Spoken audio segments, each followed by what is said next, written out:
So we're going to go over linear algebra a little bit. So first, what a matrix is, I denoted here, but we already did this before. We already did this multiple times, so I'm not going to go over some of these stuff very detailed, like addition, scalar multiplication, and matrix multiplier multiplication. The n got cut off, but I'll fix that. And the n got cut off. I'll fix that later. But anyway, transpose we talked about earlier. So transverse property we didn't talk about that's the transfer property. But anyway, why am I not explaining more? Because we already did that in the previous section. I believe that was in somewhere in like trig, like somewhere in trig or pre-cal. We did this stuff. So we're not going too much. Determinants, we did a whole section on it, I believe. Let me just go there. Like we definitely did the whole section on that over here. Yeah.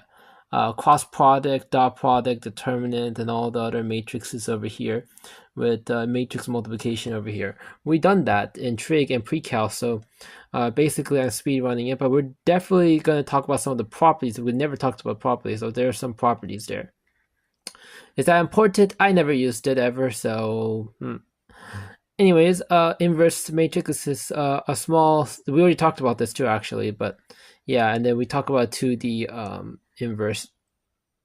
And over here, rake is the first thing we see different. That's why I did one example pretty, because, we already talked about how to get this into, reducing form multiple times. So I thought that would be fine. And over here, dot product, really fast going through this stuff. And then we did talk about the matrix associated and not contribute, but, yeah, we already did these cross products. We didn't do these things, but I'm just giving it to you. So that should not be that difficult. That's just memorization, honestly. There's no like questions I can give you with that. No, I mean I could, but it'll be useless. Nullity theorem is, yeah, I didn't do that, so I gave you some examples over here. It's kind of it looks hard, but once you actually do a question or two, it doesn't become hard. It's actually pretty simple once you actually get it. Here are some matrix things that you should know.